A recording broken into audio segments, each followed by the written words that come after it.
The weekend is upon us again, and that means it's rugby time, people. So welcome to Use It or Lose It. And I'll tell you what, if this coming weekend is just half as exciting as this past one was, we're going to have another good one.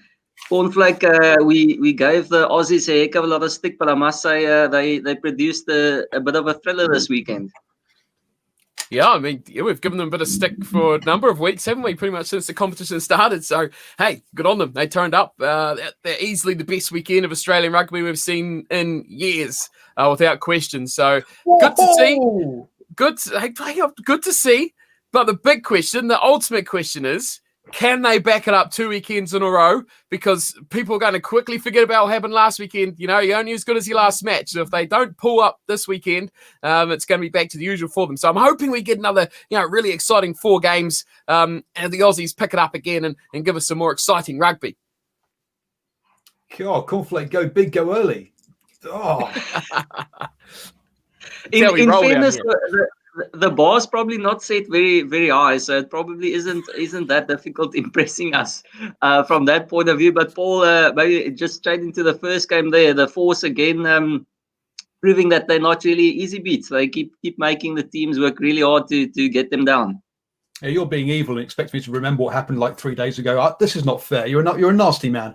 Look, I'm getting old, okay? Yeah, I think I tweeted during this one that, look, we expected the Force to go out harder, to go out well, and then to fade. I didn't expect them to start fading after 18 minutes or quarter of an hour. So, yeah, they came out and they gave a good account of themselves for the first 15 minutes. Well done.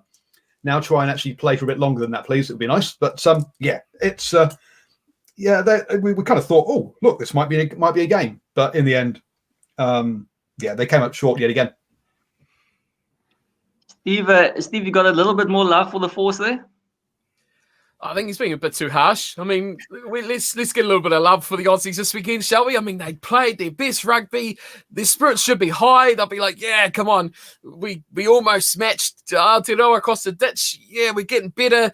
Half our players getting injured that have done anything good. But yeah, we're having exciting matches. So yes, it's easy to say the Force. Yeah, Paul's right. They struck out to a really fast early lead. They look really good. It's like, hello, we've got a repeat of last weekend again. And then, they faded off pretty quickly. But the positive here for them is they stayed in the game. And they were there or thereabouts at the end, which I think is a pretty important factor to be still in that matchup. The game swings. It goes both ways throughout the 80 minutes. But at the end, before that drop goal to James O'Connor, they were in that match. They were within 7 points of taking the lead back over. So it's always got to be a positive. If you're in the game, you get it right to the end. The Force have to take everything they can as a positive because they've got they've got so much to aim for and to aspire for. Everything they can achieve, everything that they can give themselves, a bit of a pat on the back for, that they should definitely do so. And 2 weeks now, they've come out. In 2 weeks, they've scored points. They've been in the game. They've had guys that we're actually talking about that are performing at a decent level here in this competition. Like you say, sure, the standard isn't, what we probably would expect from the full Super Rugby competition, but still, what they've put against them, they've turned up. I mean, they've got to really be happy enough that they're actually sticking it to the other side so far. Yes, they're not winning, but they are competing, and they're giving teams frights, which I think is the biggest thing. I think the Reds, they took that drop goal because the Force have played in a way, especially with those outside backs, that they can score, on a whim if they get things right. I think what really decided this match for them, though, really killed them through the middle part was the loss of Ian Pryor. He was, he's a big player because he's experienced and he's always a good player at this sort of level already. But you noticed it so much when he went off, that first scrum after he went off injured, the Reds scored because defensively, the guy that replaced him, Abel, he didn't cover the guy. He left a big hole. He tried to cover back, missed the tackle again, and then, away they go. They're compensating. They're leaving gaps everywhere. So straight away, you notice his impact. The attack lost its sharpness. It lost a bit of that spark. He adds a lot to that team, and they're going to be losing him this weekend as well. But they've got a better replacement this weekend, which we'll get to later. But he was massive in this matchup. I think he could have made a big difference. If he stayed on the full 80, like he normally would, that could have been a different ending, possibly, because they completely lost their marbles when he went off. So they've got someone that's a little bit more able this week. Oh.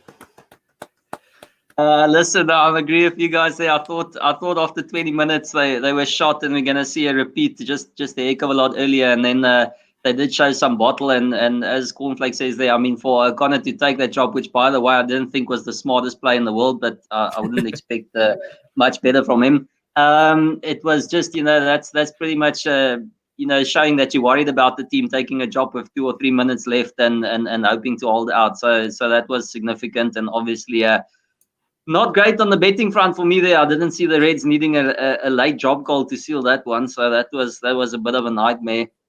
Talking about nightmares, geez, where did this Waratahs team come from? They all of a sudden after that first. I guess the big thing between this game and the previous weekend was, look, the previous weekend it was wet, and you had, what was it? It was James O'Connor against Matt Tamua, two fly halves who are not about controlling a game. This game was dry. And the way that the Reds were playing was, let's give it to James O'Connor, give him 4 runners outside him, and let him just pick the guy he wants, and let him create that magic, and trust him to pick the right guy. And under those conditions, once he even picked one of the opponents to put into a gap. It was great.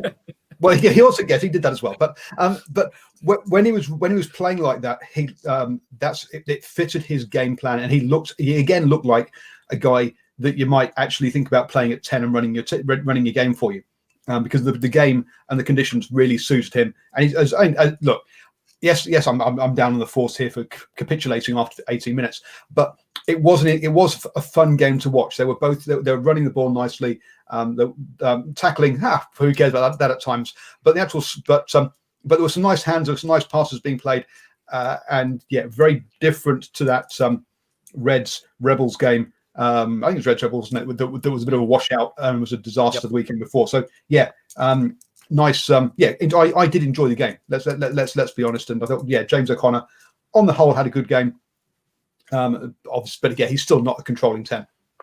And I think any game you can look towards the final 8 or 10 minutes or so of the match, and it holds your attention, and the fact that there can still be a result either which way is a good match, no matter what way you look at it, especially from a neutral perspective. Like pretty much looking at this competition, we all are fairly neutral towards these sides. So you can look at it and say, who knows what's going to happen here? The Reds could lose this. This could be a massive upset, a big boil over. Like you said, that intercept try really did swing things. And that's what I mean. Brian Ralston is a guy we're really talking about now, isn't he? From the force, is a finisher, a guy that's got the pace. He's got the ability to beat tacklers, and he just does his job on the wing, and he does it really, really well. So that's what's the real positives about it. And I think, based on the excitement of watching a rugby game, to have no decided winner heading into that final stanza of the game really does make a big, big difference. Oh, Paul, clearly you weren't lying when you said you take some time to jolt your memory to come back to you there on the game. So I'm going to run you through this Waratahs one. It was an early penalty for the Brumbies, kick to the corner, get the driving maul going, get the first try. Eventually they didn't go for the driving maul, but they did get that early try. 5-0 up, and I thought, there we go, this is going according to script. And then all of a sudden, the Waratahs hit a level which I haven't seen before. And they made it really tough, and the Brumbies really needed a strong final shift there to get the result. Your thought on that one? Do you think we can expect the Waratahs to now keep performing at that level, or was it a once-off? It's a bit of a once-off, because you've got to remember that 2 of those tries that they scored were when Muirhead was off for the yellow card. For multiple infractions, and then they just attacked down the left side. And funnily enough, with the right winger off, there was space down there, and hey presto, they got themselves 14 points up, and that was where they basically scored. Well, they only scored 23 points in this whole game. They scored more than half their points in that period. So they needed their opposition to be down to 14 men to really be effective. And yes, you should look good against 14 men. If you and to be fair, they did. Look, but a lot of teams don't do it. A lot of teams can't find that space. They did, so well done to them. No, if you keep your discipline against this Waratahs side, you're going to beat them quite comfortably. The Brumbies didn't, and hence it was a tight one at the end there. I was going to jump in there. I'm shaking my head because this game was. I mean, the Brumbies have been quite perplexing this season. The big favourites going into it, and they've just not hit their straps at all this year. And like Paul's saying there, the Waratahs, yeah, they took their chances. They only scored 2 tries in the whole match, as opposed to 4 by the Brumbies. But it was more the Brumbies weren't playing to the best of their capabilities rather than the Waratahs actually were playing well. Yeah, they did play a decent standard, but, if the Brumbies actually played good rugby and level-headed sort of rugby that we kind of expect from them, I don't think this would have been anywhere as close as it was. Again, the big difference maker, and I talk about him every week for this Waratahs team, is Will Harrison. He's just such a composed, sort of level-headed guy, and he takes his chances. He missed a couple of kicks, which he probably would have really been kicking himself over later on that night. It could have been a big difference maker after he almost equaled the record that they keep reminding us about of 18 kicks in a row from an Australian goal kicker. But still, to get to that position, he's the forefront for me. He is the guy that does everything for this team. The rest of the side just kind of meander along and take whatever they can get scrap-wise from their opponents. But he's a guy that makes something happen. He really does spark that whole team, and he has the ability, I think, and he's my front runner for a gold jersey with the number 10 on it later on this year or whenever that happens. But yeah, the Brumbies really perplexing. Didn't get any penalties in this game. Is their game plan off? Are teams figuring them out? I'm not quite sure, but the Brumbies certainly haven't figured themselves out. And, I mean, how lucky were they to come away? But how good was that try by Isaac Fines at the end as well? Such a just weird try, just skipping out of tackles. It's like he'd been on there and dancing, for the time he come off the bench. He just made it look so easy, prancing past, picked out a couple of big boys, skipped through there, half attempted tackles as they bumped into each other. And yeah, I mean, fair play to him. Exciting little player, and it's great. He's on the stage now, and he's going to have big things expected of him. And he comes off the bench for the Brumbies later on the rest of the season. He's going to have that now expectation that he can be a game winner and he can be a game changer. So that's good for him. We'll see if he keeps up with that. And also with the injury to Noah Lolosio as well, that's going to be really, really big. But Kunzel, I thought, come off the bench. Bailey Kunzel had come off and played a really good game once he got his hand in, a couple of touches, made a couple of errors right off the start, but good composure by him too to keep up and go again. Made good runs. He's a big lad, and he actually made a good impression, I thought, from the time he had. And I guess he'll probably maybe have some more time as well with that injury to Lolosio, who's going to be out for pretty much the whole season now as well. So that's a blow for the Brumbies. He's a bit like Will Harrison for them. So there's a big loss for those for the Brumbies as well. How they're going to adapt to that will be interesting. But yeah, they need to find their mojo because they've certainly lost at the Brumbies big time. Yeah, and he's a massive loss for them, massive. Mm-hmm. But for the Tars, for me, look, I've got notes down in my head. Like Tars just wanted the ball more. They stopped a Brumbies line-out more, which just doesn't happen quite often. So look, this team outside of Will Harrison, the rest of the team were trying their best. They're just not very good. Michael Hooper. Well, I tell you what, a Waratahs team trying their best is already an improvement. Let's go straight into this week's game on the Waratahs. I see the team list out here. Waratahs against the Rebel. We've obviously talked a lot about the Waratahs there. It's difficult knowing exactly what we can expect from them, but what do you guys expect from the Rebels in terms of them matching this Waratahs team? Cornflake, maybe start us off there. Well, I mean, throw a dice and take a guess because the Rebels are as bad as the Waratahs, aren't they? I mean, like I said before, the question for me with the Waratahs is can they back that performance up again? That's the big thing. The Rebels got a couple big game breakers here, and I'm pleased you've stopped that on there because Fa'a Masili has been he is a wrecking machine. I mean, we all go on about Tupou and how good he is for the Reds. This guy is like him again. He's the next step up. He is just relentless and fearless, I think is the biggest word I'll give to him.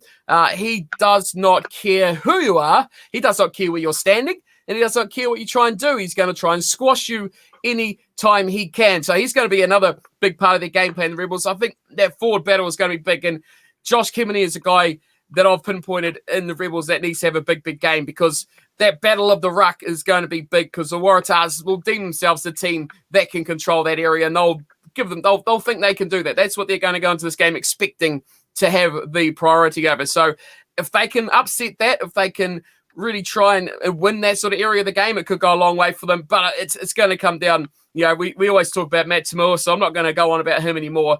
But it's the ability of the guys outside to finish off those chances. So, yeah, big boy's going to be running hard. The Rebels do that. They are relentless at that sort of thing. So whether they can turn that sort of possession, if they can get it, slow the Waratahs down at their game, and then give some out to that amazing backline. Let's be honest, on paper, that backline is phenomenal. Corabetti, Meeks, Hodge, Callaway, Van Halet, Petty. So, all but one you'd consider good internationals, wouldn't you, really?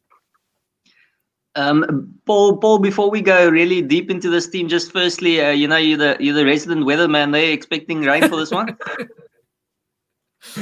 I've not checked what the weather is like for Sydney, I'm afraid, for this one. But hey, look, Corabetti on his 50th cap. So congratulations to him, and good luck on this one. And you're right. The forwards are going to need to help out, because Horsey, the number 5 there, it's his run on debut. So look, some inexperience there. So they're going to need to, against a much more experienced Tars pack. But you think with the Tars playing someone like Ned Hannigan's again in the row, that look, bashing the Tars should definitely be an option here. I like Hannigan as a 6, as a 4. He's too lightweight.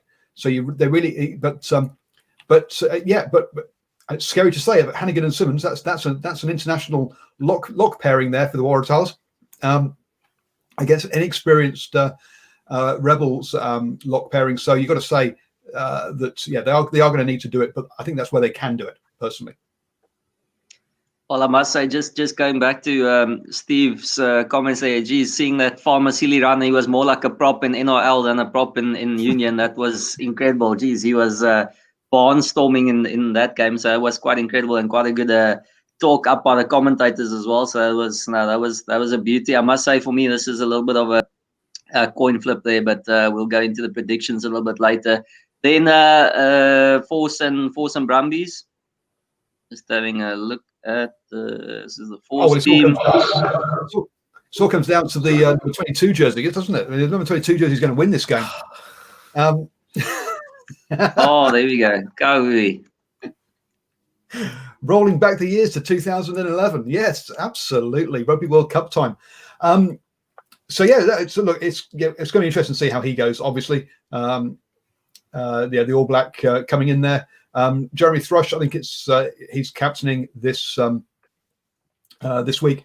Again, look, a little bit more experience off the bench now, which is good. And as Steve alluded to earlier, Nick Frisbee getting that number 9 jersey as well will be good for them. So some of the more experienced players that are joined later on are now starting to come through into the squad. So you'd hope they could keep it going for a bit longer, but still, it's tough to see them lasting the whole game for me.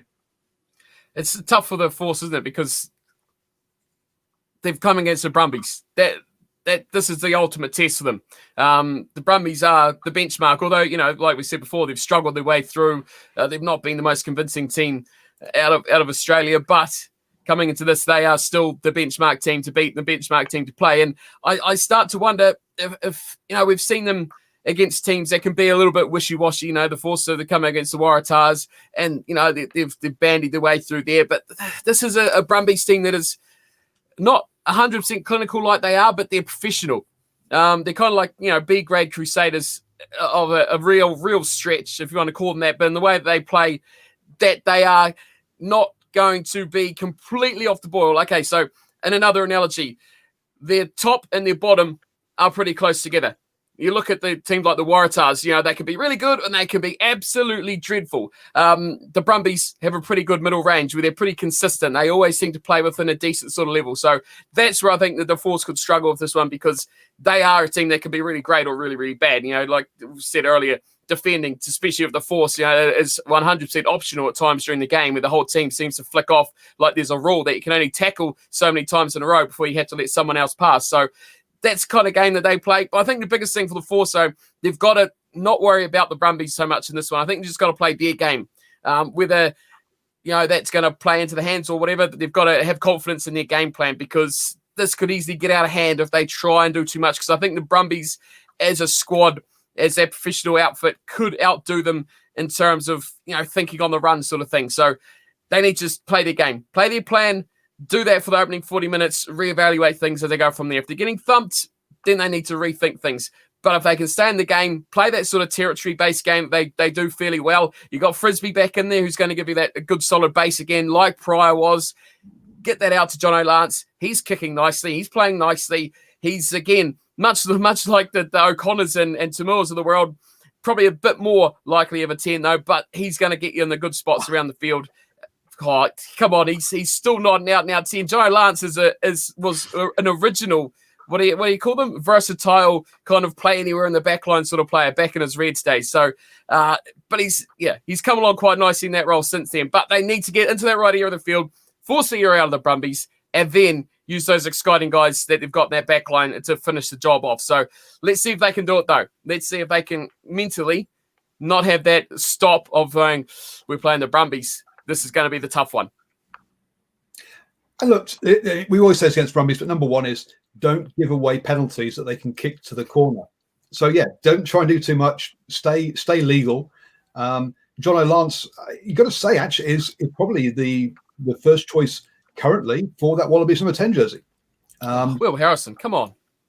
Look, they're only going to be playing Bledisloe Cup games. Do you really want to be throwing in? Yes. Okay. Well, there you go. Now's the time. Do it. Go. Wow. Find out. You might ruin him as a player, but anyway. So look, I think you're being. I think Jono Lance is a proper 10, unlike Tamua and O'Connor. That's so. Look, Frisbee and Lance, that's good. That's a good combination. But I'd say that they are up against the Brumbies, who, as Stephen says, is the most professional outfit in Australia.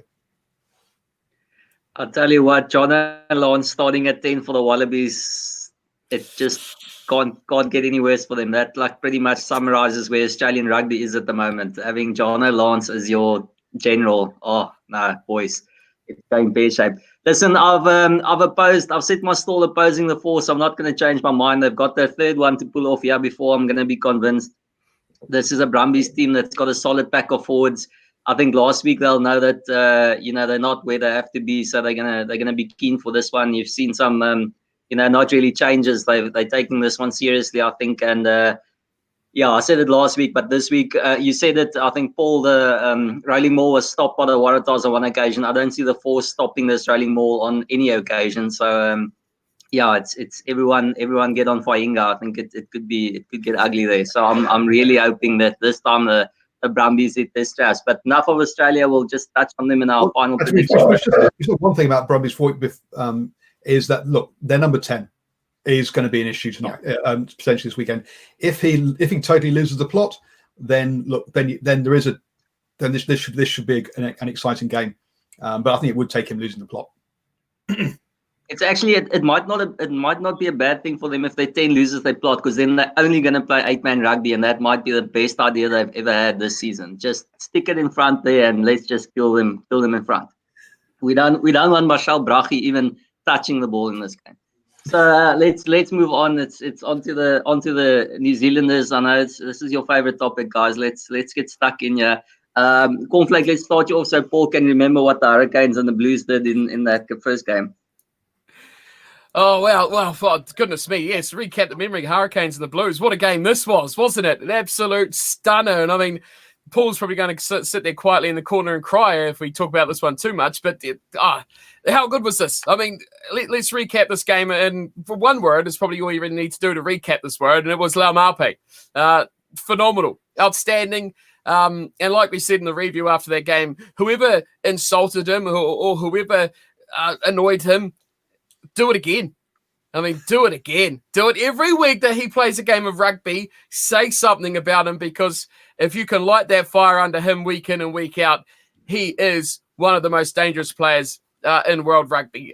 This game was entertainment, wasn't it? This was kind of Barrett got squashed, or he got burnt, didn't he? Straight away, that first Laumape try, he got burnt on the outside. He got stepped. He got outpaced, and then he watched his young protege number 10 get flattened into the turf.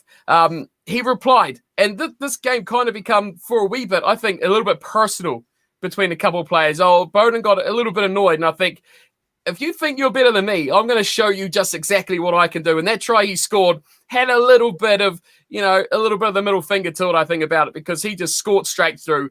And, that just shows. He just was out there. And that's why it makes you think about Bowden Barrett. People were giving him a bit of stick, but I think he's not playing his best game of rugby. I think he can go on next level. And I think he's just playing...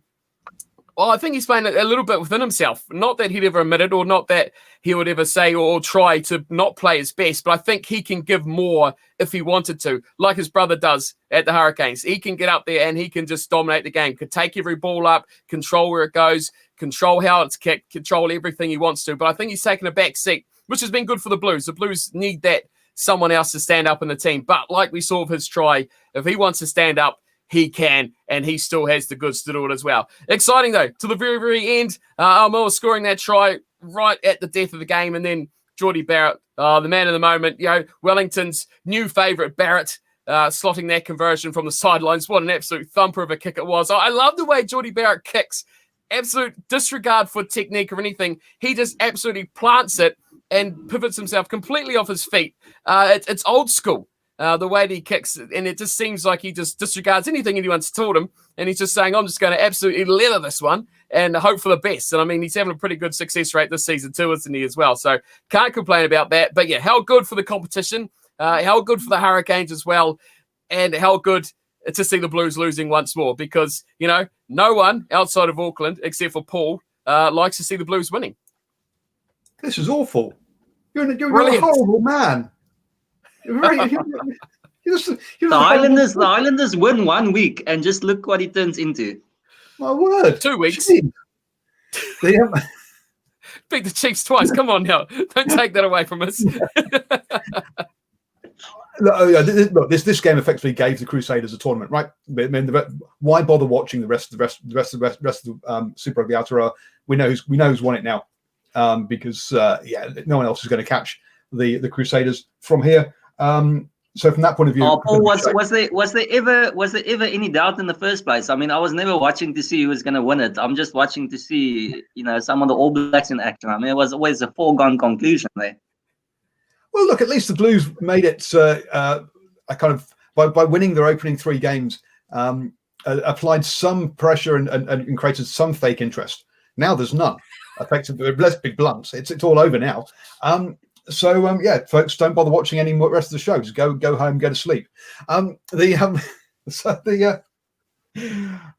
dear, yes. Am I bitter? Look, the Blues just didn't turn up for this one. They didn't come out of they didn't have the same energy, and they didn't manage to pick it up. And that's basically why they lost it. The fact that they can get this close while playing badly is actually a really good sign for them in the long term.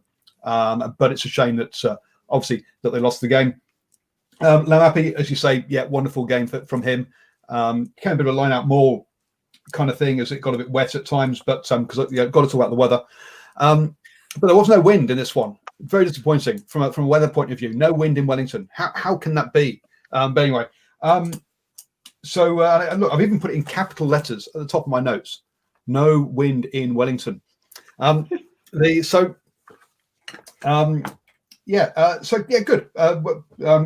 game. Down to the last. I mean, all 4 games last weekend were down to were good games, weren't they? I think. He says, quickly check my notes because they're all down. They're all pretty much a score difference. The competition was ended last week, wasn't it? Really, when the Crusaders dealt to the Blues, and with their bonus points they've got, it was pretty much a foregone conclusion. But I kind of agree that now they're like this, basically. It's not a full grasp, but they've pretty much got the arm around. But that first game, when the Highlanders, got that famous first up victory of the competition, and the closeness of that, matched up by the second game and the closeness of that, then the third game. Interest is a match by match here. I think competition wise, does anyone even know that this competition doesn't go to finals? Because people are probably going to be waiting for the semis, later on in a month or so's time. People are just excited for game by game. Chiefs fans just want to get that desperate victory. The Hurricanes are like, well, we believe now, and we're taking on the Crusaders next. They've got a little bit of belief in them. They don't care. Obviously they do care, but in terms of their season, they've got other goals. They've got other objectives they need to stick to. can they do the unthinkable and beat the Crusaders? The Highlanders are just trying to stretch on and see who they can beat else in the competition. Everyone's got their sort of agendas to go for now, and it's kind of made it a bit differently fan-wise.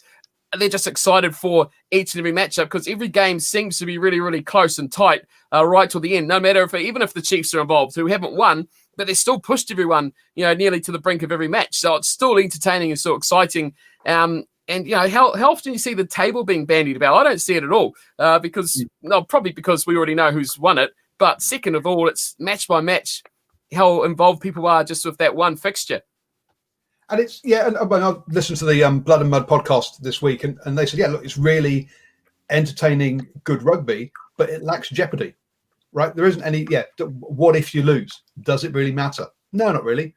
You're not going to get relegated. We know who's going to win the whole thing, but just enjoy each game.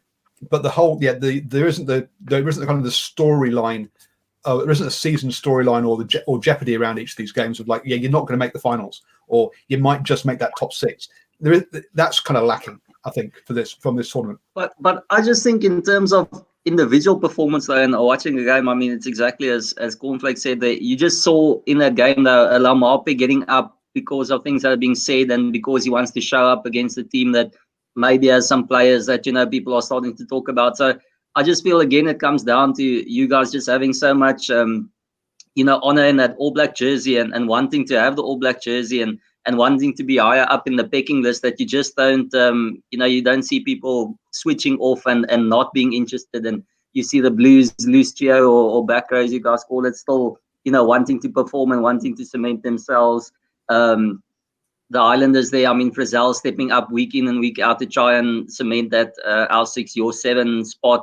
And, the 8th man as well. So I think it's just there's always that internal competition that you've almost got that natural drive without there needing to be a relegation and you gone kind of thing and fighting for the title. I think there's just internal pride and internal provincial or whatever you guys want to call it. So I mean, I'm the side in the pond and I don't care about the finals and who's winning it. I just want to watch each and every weekend and I can't wait for the North-South derby kind of thing that you guys are planning. And no, it's just brilliant. It's just great watching good rugby. So from that point of view, it's like November internationals compared to the Rugby Championship, right? Yeah, they're all good individual games and interesting, but it's not who's going to get that. Yeah, it's not a series. It's not a series. It's a few movies.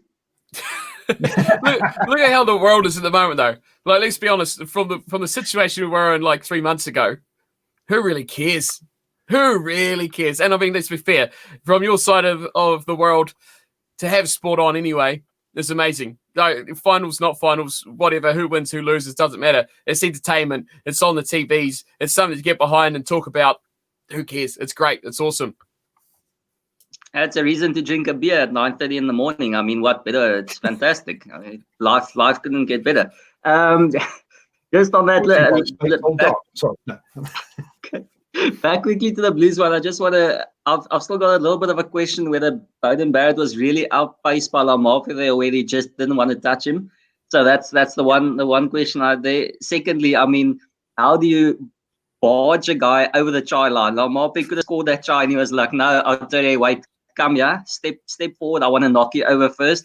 It was incredible, as you guys say. I mean, I think they should employ the guy who reffed up Laumape and just keep him on board there for the rest of the season and into the All Blacks, because that was incredible what a guy can do when he's motivated. But interesting, back to Bowden and Guerin, I think it's just, the time has come. You almost got to hope that Aotearoa is injured this week, because I think he needs to play 10 now. I think you need him closer to the action. That try, even, he was first receiver, he was getting involved, and I think it's just, it's the time has come for him to step up closer and see, whether he's still playing at that level, and at least imagine that final game, which is almost going to be like a final, even though it's not a decider now. Blues and Crusaders, and you got the 2 10s going at each other. I mean, that's just that should be riveting watching. So that's my input. Yeah, I just think you're looking at 2 seasons where he doesn't want to have a season-ending injury, right? Career-ending injury, and then 2 seasons in the build-up to the next Rugby World Cup, and then that's when it starts to matter. This season doesn't matter to him. Next season in Japan doesn't really matter. Then it starts to matter, and I think that's what. Yeah, there isn't a motivation to do anything. It's like, I'll just turn up and go through the motions. There's no real motivation at the moment for him, I don't think. I think the response to your first part of that question there, I think the first try, the actual try that Laumape scored, I think he got actually just burnt off, and I think the attempted dive tackle was a bit of a like, I'll put in an effort just to make it seem like it did, saying it was going to be close to the corner. I think if he stayed on his feet and actually, Black came forward possibly a bit more and they, kind of did the old sandwich trick, they might have actually stopped them a bit short. But that second one, soon after that, he was just stopped short by Narawa, which was a great tackle. I mean, the youngster giving no cares about who Laumape is and putting in a great tackle on him. But that second one where he bulldozed straight over the top of Barrett, I mean, if you've seen the images that people have put on Twitter of Barrett's face going into that tackle, there was a clear look of, I'll try hug you and move over this way and just kindly let you pass, please, if you don't mind. There was no care in that one to make that tackle at all. It's good for Laumape. He needs it, and he needs to show that. He needs to show it more, though.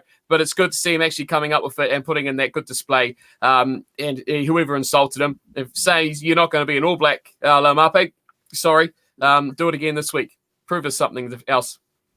I don't think he's going to be an All Black. I don't think he plays the style of game the All Blacks want.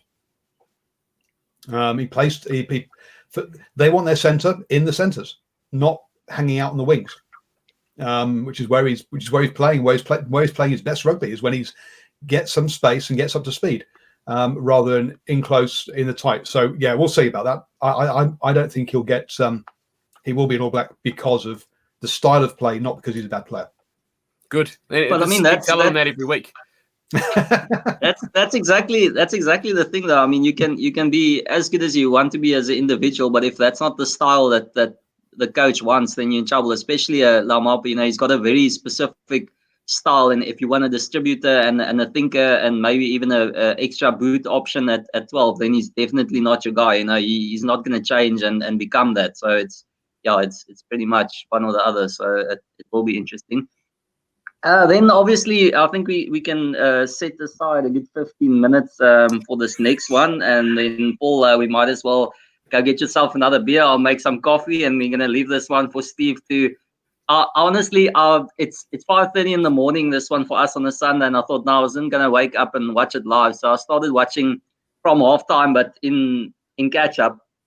So I started watching the game from scratch, and my phone's going crazy. I have messages, and I see the start, and I see the Chiefs absolutely giving them carrots, and I thought, what in the world has happened? Yeah, I almost want to just go and check the result because this looks like a 55 happening. Yeah, and I wonder why everyone's so chatty, because it should be like just 2 messages saying, "Oh, Chiefs whipping them," and then what? They come back. Steve, what happened? Well, actually, before Steve gets into this, and because it's look, I don't think the Chiefs. Well, they put up points, but they weren't dominating the game. They were just getting the things were just working for them. But yeah, they weren't actually dominating. Saying I think that's a bit harsh on the definitely not the second half. But I don't think the Highlanders obviously did what they wanted to do in that first half. They looked a little bit disinterested, and usually they start quite well. And I don't think they quite got into the game. But I mean, that second half was, to me, even the score, the one early score it was a total dominant second half. I mean, that's for sure. Nothing else to add there, Paul? You're done? Sorry, I'm not. Okay. I'll just go get a bit. I thought you might let you give a few words in. Oh, no, I mean, Paul's taking the words out of my mouth there. I thought watching that game, because I work on Sundays, I watched updates of it whilst at work and come back and watch the whole game straight after work. And I saw the scoreline, and I'm like, man, they must be playing like absolute garbage to get dominated this sort of way on the scoreboard. And watching the game back, it's kind of like, not even close to the case. They were the better team. They were making the opportunities. They were pretty much dominating most facets of the game. And I mean, the stats kind of do portray that as well. And throughout the first half and the second half, but they just couldn't finish the job. They couldn't finish the chances. They would make silly mistakes at the end. All the little small things that result in actually getting the points on the board is where it all went wrong. And I mean, you got to credit the Chiefs. On the other hand, it was a great comeback and everything like that. The Chiefs took their chances.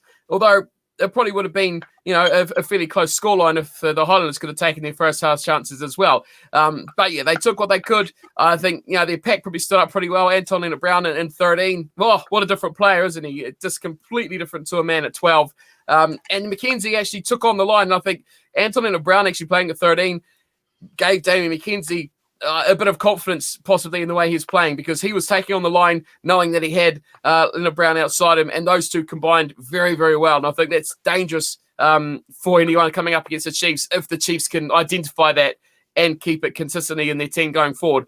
But we'll just make this all about the Highlanders, because that's what this was all about. Well, come on, let's be fair. Aaron Smith, best Union player going around on a paddock at the moment, bar no one. You can say whoever you like, I don't really care. Josh Ioane made a huge difference off the bench, bring him back to 10 straight away. He is the man. And Josh Mackay, I mean, how many times have we been saying last 2-3 weeks, Josh Mackay, where is he? What's he doing? Why is he in this team? Why is Scott Gregory, dropping high balls, left, right, and centre? Why is Scott Gregory in the team?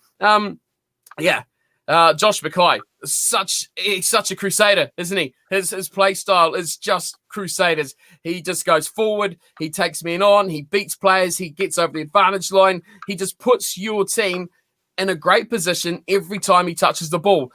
No other players really can, offer that from the Highlanders consistently like he does. He's just a danger, and he creates space for others as well. So his addition on the wing, you look at Scott Gregory on one side, and then what Mackay did on the other. They were chalk and cheese of how impactful they were. And then Aaron Smith, such a general, such an absolute master of his art. And simply, if he was in this form last year, the All Blacks would be close to celebrating, if not celebrating that third World Cup, because he is such a pivotal part of any team.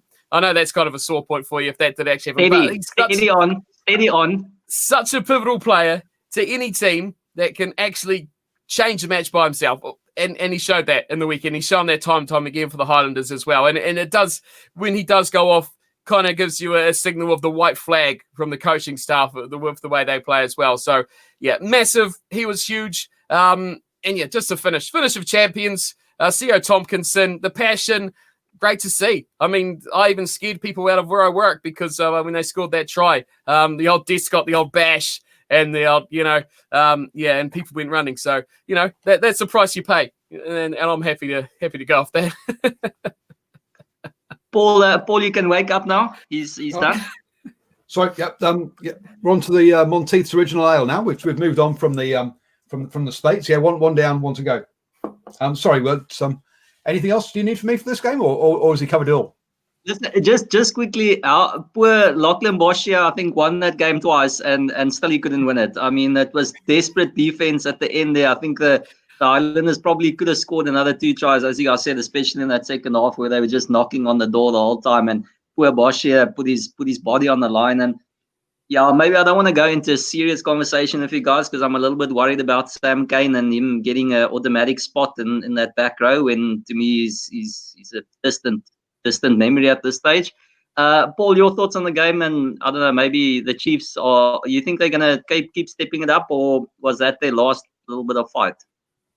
Well, actually, I was just wanting to mention one Highlander, Nariki, who's a guy who I've loved watching in Minor 10 Cup. So I've been waiting for him to do his thing at Super Rugby level.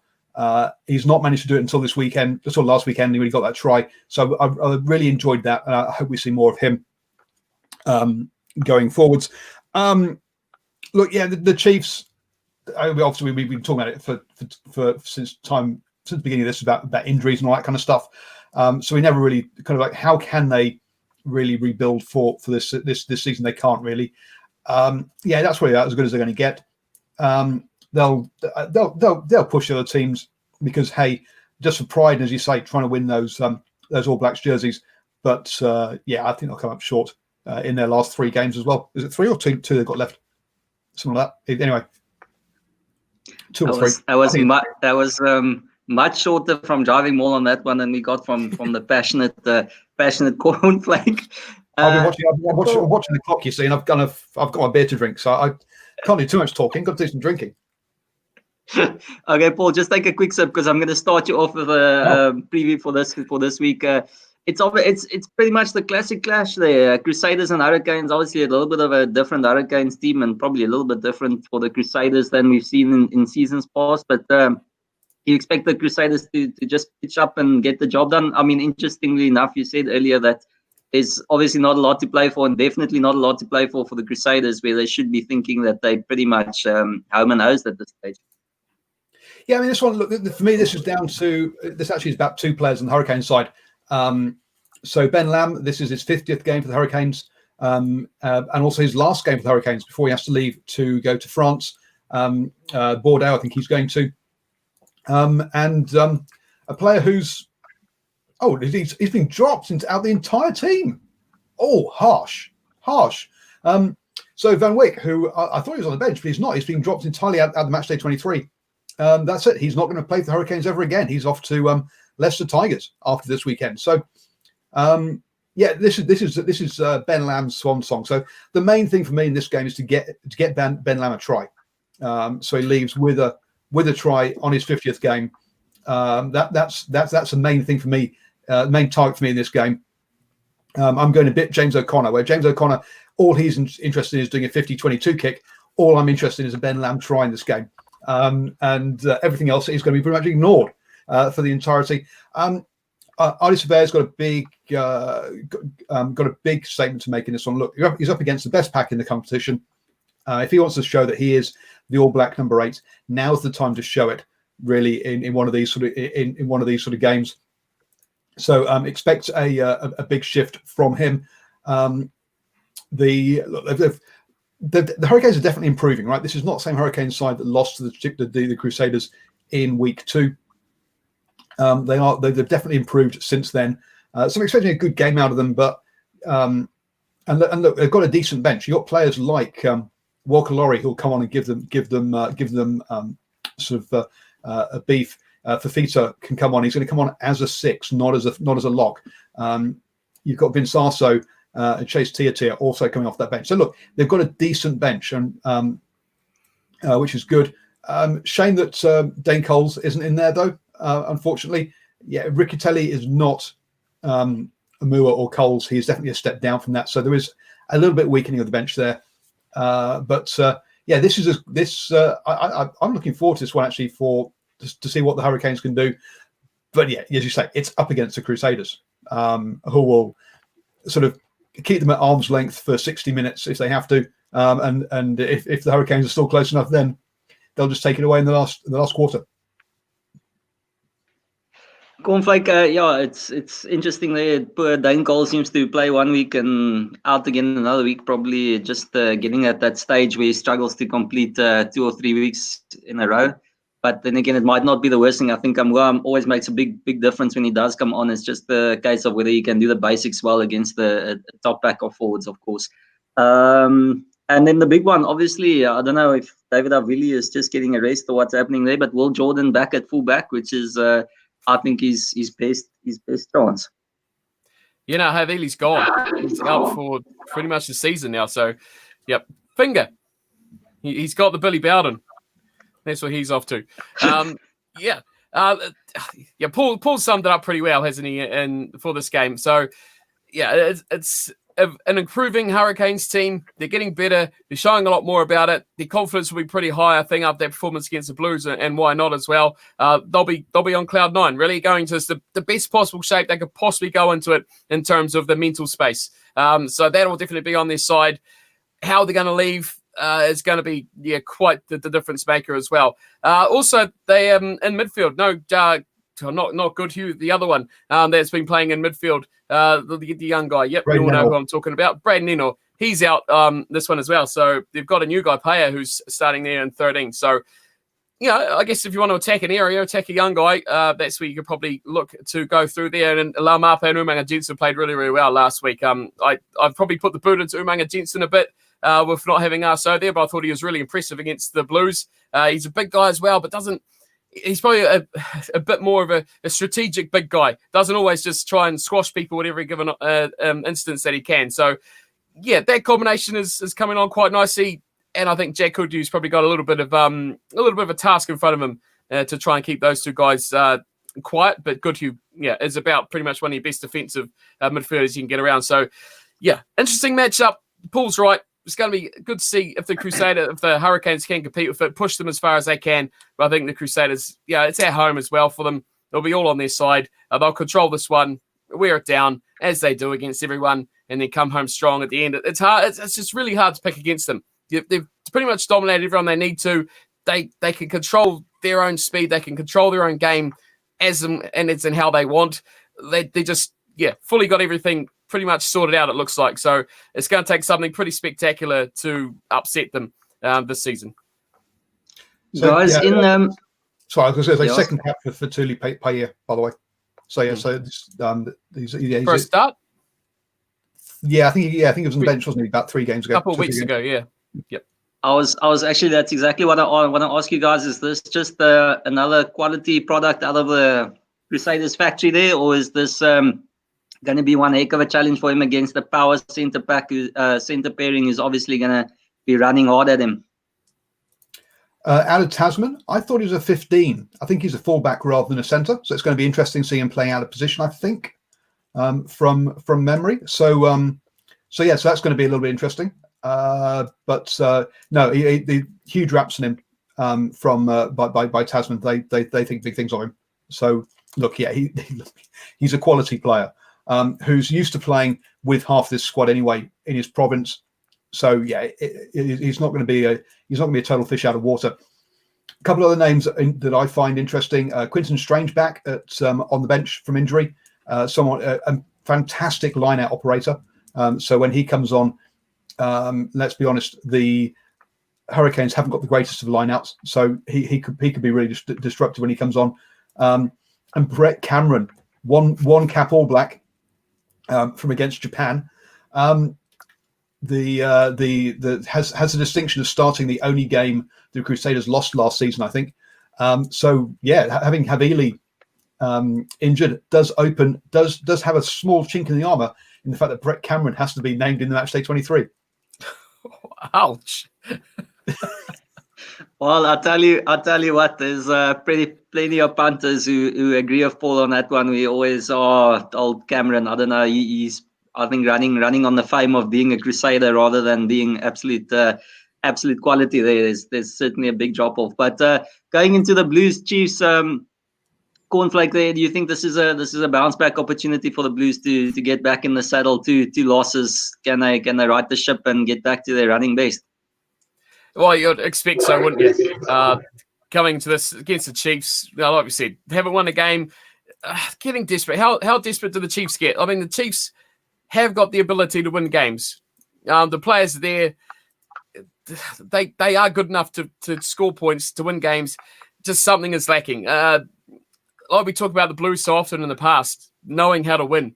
Have they lost that? Has that gone from the Chiefs' mental space? Now they're coming into this. It's going to be really tough. I mean, every game the Chiefs are going to be throwing everything they've got, because every game's like their last, isn't it? They've got nothing to play for in the future of this competition. And if they can come up with a big upset, try and do something they haven't done, this is the chance to do it. This is the time to do it. So, chance, yes, always a chance. This competition's too close to write anyone off. There's no Sunwolves here, and even then, you give them a 2% chance to win some games, don't you? So the Chiefs definitely have a running. How well? Oh goodness me, the Blues, Dan Carter. Oh, who really cares? Who cares? I mean, we've got Richard Kahui, we've got Dan Carter. Let's move on. Let's move. Look to the future. Let's not get stuck in Australian rugby here and try pull back. Matt Giteau, who's 106 for a Rugby World Cup tilt yet again. No, we're moving on. We're moving forward. It'll be great to see him. We'll get the fans along as well, which that's what this competition seems to be all about. Getting those bums on the seats in the stadium. So chance for the Chiefs, but I expect the Blues. They'll bounce back here. They'll be to say this in a word that's not going to get you in trouble, but they will be extremely displeased with their performance last week. And you could tell by Tui Pelotu's post-match interview as well. They knew what exactly happened in that game against the Hurricanes. They knew that they were far from where they need to be. And I expect there's a possibility this could have a pretty decent backlash on it as well from the Aucklanders. Yeah. Paul, do you expect Hoskins back as well? Sorry, while you answer. Hoskins Tututu? Yes. Yeah. I don't think he's not injured, is he? I don't think so. Yeah, he was injured. Yep. I was injured. Last week he was out. Yep. Caleb Clark will be back though. So yeah, I'll have to see. I don't know what the injury thing is on him. I do know that Dan Carter was lined up to start to be in the match day 23. Sorry, not start last weekend. So and he had a bit of a tight calf. So I think there's actually a chance we might see Dan Carter in a Blues jersey. Young debutant, obviously, or old debutant. We're not quite sure what kind of player he is, so it's going to be interesting to see how that guy goes. Yeah, and you're right. Yeah, a lot of this tournament is about bums on seats and trying to prove that rugby is back and still relevant. Yeah, this side has got has got a bit of a grit about it. In previous years, you'd go, "Oh, will they bounce back from a loss?" No, they've not got the character. I think, as Steve says there, the way that Patrick Tupolotu gave his post-match interview, he was very disappointed and upset with his team. And I think they will have been monstered this week.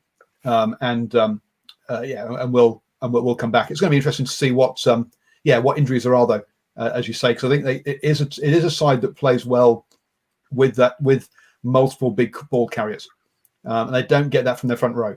It has to come from 6, 8, and 5, or 4, whatever number Patrick wears. But it's reliant on both Hoskins and Akira Iwani in that team. So I think it does want both of them. Yeah, I want to see what they're going to do in midfield as well. Get rid of Plummer. Let's move on from this failure little experiment. Let's just go back to what's worked. Faiani worked. Plummer was just it was a pipe dream. Oh God, that was a good one. So let's go on to back to where we should be. You know, it took a second, but they got there. What was that? Plummer had a shocker last weekend. Let's be honest. Yep. He did have a poor game.